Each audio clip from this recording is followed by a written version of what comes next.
复利是一个非常重要的财务概念，也是财富增长的关键引擎。复利，俗称利滚利，是指将一笔资金进行投资或储蓄后所产生的利息，再投入成为新的本金，继续产生利息，也就是利息本身也会再生利息。你的钱在替你赚钱，而赚到了钱又继续替你赚钱。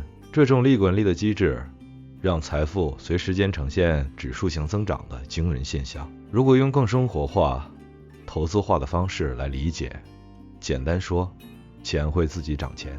假设你放100元，赚10%，第一年变110元，第二年不是再赚10元，而是赚11元，因为110乘10%，差别在这里，单利只有赚本金的利息，复利本金利息一起赚利息，时间越久，差别越大。单利像是一份固定的打工收入，每年领一样的工资。复利像是你养了一只会自己生金蛋的鹅，而金蛋又能孵化出更多会生金蛋的小鹅。你会发现，时间比报酬率更重要。复利真正可怕的是时间拉长后的爆发力。例如，你每月投资5000元，平均报酬8%，投资时间10年，大概累积金额约91万；投资时间20年，大概累积金额约247万；投资时间30年，大概累积金额约561万；投资时间40年，大概累积金额约1233万。同样每月5000，差别竟然10倍以上。不是你变强，是复利把你变强了。后期的增长速度远超前期，这就是指数增长的魔力。不只是金钱，人生也有复利。你的知识和技能也会产生复利。每天学习一点，累积的知识会相互连结，产生新洞察，让你的能力加速成长。投资复利的本质是小事持续做，大结果自然来。就像你在学投资纪律，一天看盘3分钟，冷静的胜率提高1%；一天写纪律航海日志，判断进步1%；一天练习一次正念，情绪稳定1%。只要每天加1%，1年后自己会进步37倍。因此，复利不是钱的魔法，是时间纪律的魔法。就是做了一件看起来很小，但没有停止的事。复利不是快，它是稳；复利不是大，它是久；复利不是力量，它是耐心堆出来的力量。复利的威力取决于3个关键变数，可以用一个比喻来理解：滚雪球。本金雪球的起点大小，一开始投入的资金越多，未来滚出的雪球基础就越大。报酬率，山坡的陡峭度，年化报酬率越高，财富增长的速度就越快。但高报酬通常伴随高风险。时间山坡的长度，这是最重要也最容易被掌控的因素。时间越长，雪球有越多的滚动次数，复利次数才能展现出指数增长的真正威力。晚10年开始，最终结果可能天差地远。投资理财是复利最经典的应用领域，无论是股票、基金、债券、高利储蓄账户，只要将获利再投入，就能享受复利。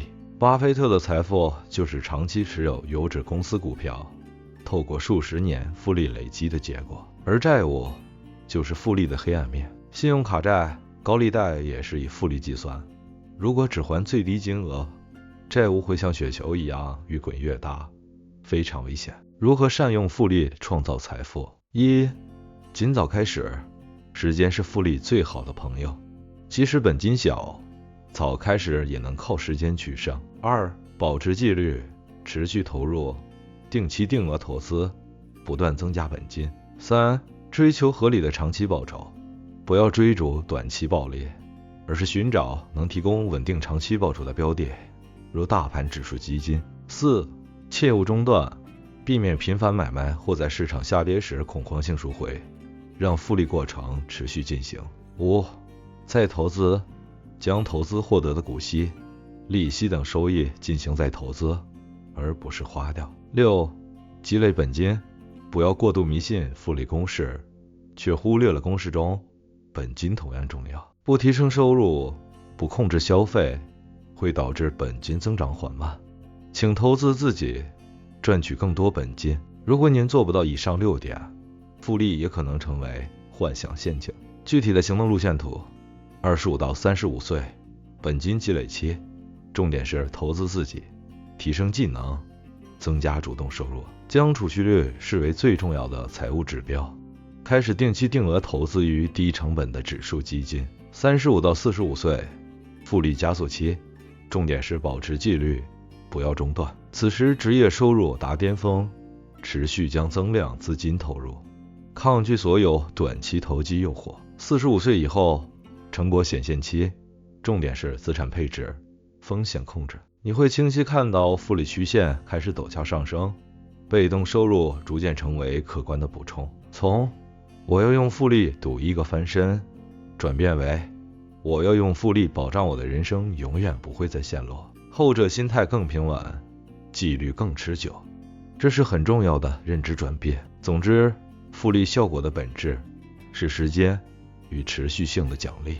它看似缓慢，初期效果不明显，但一旦跨越某个临界点，增长速度就会变得非常可观。它被爱因斯坦称为世界第8大奇迹，并非因为它复杂，而是因为其长期效果的巨大威力。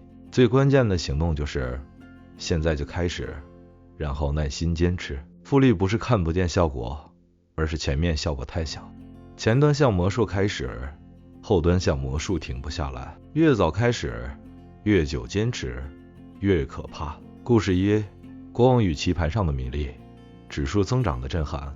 这是一个关于复利式增长威力最经典的寓言。一位聪明的老者发明了国际象棋，国王非常喜欢，决定赏赐他。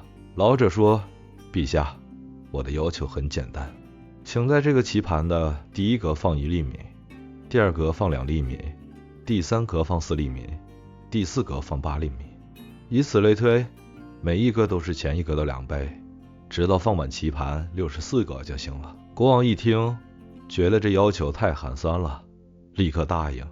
结果如何呢？前几格1粒、2粒、4粒、8粒、16粒，国王还在笑。到第一排结束，第8格128粒米，不过一小把。到第二排结束，第16格32768粒米，大约1袋米。